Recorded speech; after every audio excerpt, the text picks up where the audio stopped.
In these uncertain economic times, it's easy to be worried about protecting your wealth, your hard-earned savings, and your family's financial future.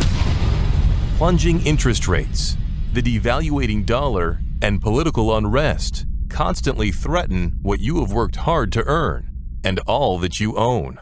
That's why now it's more important than ever to protect your assets and have the money you need to make your dreams come true. Welcome to the Global Wealth Fortress Report with successful global entrepreneur and wealth preservation expert Joel Nagel. Joel's helped thousands of people just like you protect what you have so that you can make even more and make your every dream come true. So, sit back and enjoy Joel Nagel's offshore expert advice on how you can live the good life at a great price, where the sun never sets on your financial fortress. Welcome to the Global Wealth Fortress Report. My name is Joel Nagel. I'm speaking to you from my law offices in Pittsburgh, Pennsylvania.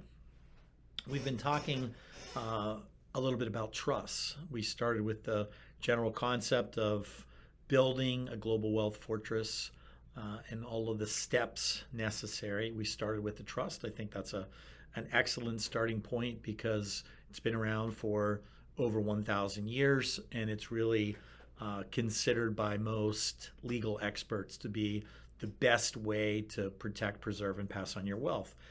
Quite simply, when you transfer assets into an asset protection trust, they're no longer yours. And if they're no longer yours, how can somebody come and take them away from you? So at the end of the last program, we were talking about jurisdiction shopping and why you would want to create a trust outside the United States. We know we live in really one of the most litigious societies in the world. A new lawsuit is filed every 17 seconds in the United States, every minute of every hour of every day.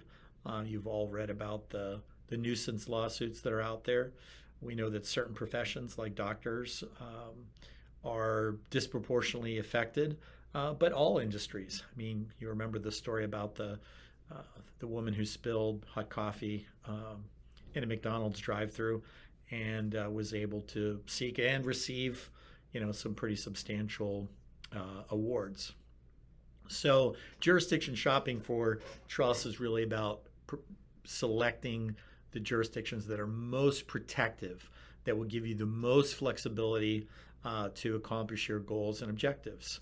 And two jurisdictions I'd like to just touch on briefly are the Cook Islands, which is a little island chain off the coast of New Zealand in the Pacific, and Belize, which is in Central America. Really, it's just on the other side of Mexico, and really pretty close for those living in the southern tier of the United States. So why do I mention those two jurisdictions?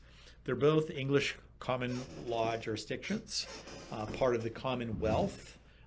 Their legal history, flows from the UK the way ultimately most of the US states do, Canada. So it has familiarity to it. But they also have legislatively taken positions that are very different in the United States, particularly when it comes to the creation of trusts. Trusts can be created in both of those jurisdictions without the ability of people to attack them afterwards. In the United States, we have this concept of look-back provisions where somebody can claim even 1, 2, in states like California, it's 3 years. 3 years after you've created a legal structure like a trust, somebody can come back and challenge it and say, oh, you did that to try to evade creditors improperly. Now, whether they win or lose, you're going to have to litigate that matter in the state where it was created. So if I have a trust in California, let's say, for example, that I deliver premature babies for a living in Los Angeles County. Does anybody truly think that you're going to be able to go 3 years without having any kind of lawsuit? It's unlikely, right? So what that really means in California is that an obstetrician that delivers premature babies for a living, as a matter of public policy, cannot protect themselves. They can't protect their assets. They can't protect their family. They can't try to protect, preserve, and pass on their wealth, which is what building a global wealth fortress is all about. So in that instance, and there's many other examples I could use. I like using doctor examples because I think everybody understands that in most situations, if people don't have a perfect health outcome, if they don't have a perfect baby, if they have any kind of side effect from their operation, whatever it is, they're most likely going to try and sue. And so doctors really are at the forefront of needing very solid asset protection. So if I have a doctor, if I have a entrepreneur, if I have an executive, if I have anybody that, let's say, owns real estate and rents it out to lots of people, anybody that has over average exposure when it comes to lawsuits, I'm definitely going to be looking at jurisdictions like the Cook Islands and like Belize. Because once I've created a trust in those jurisdictions and funded it, it's virtually impossible. I won't use the word impossible, but it's virtually impossible for anybody to be able to come out of the woodwork and go after those assets.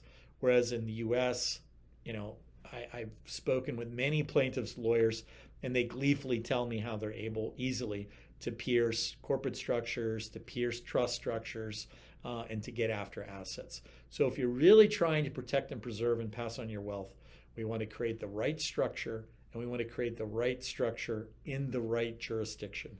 And that's where jurisdictions like the Cook Islands and Belize come into play.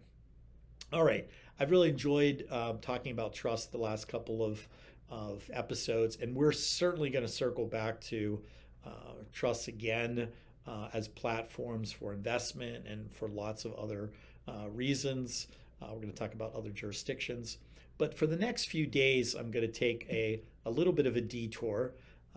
Building a global wealth fortress can really take on many parts. We talked about legal structures, but there's also other strategies.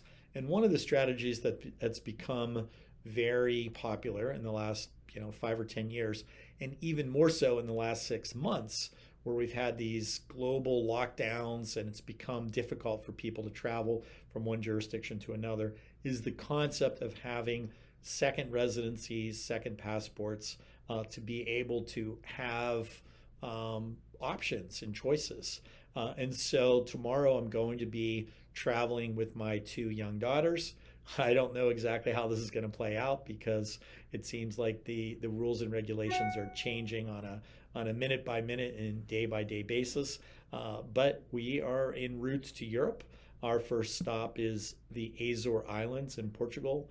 Looking forward to a couple days of R&R there before I take them back to school in Austria, where they attend an international school in the city of Vienna. So again, right now it's not possible for Americans to travel to Europe at all, but we're going to do it anyways. And I'm going to be explaining how we do that and the benefits that you too can have by having a second residency and second passports. So I hope you'll join me again. Until we meet again, I wish you health, I wish you happiness, and I wish you a wealth that can't be destroyed or taken away by others. See you real soon. Goodbye.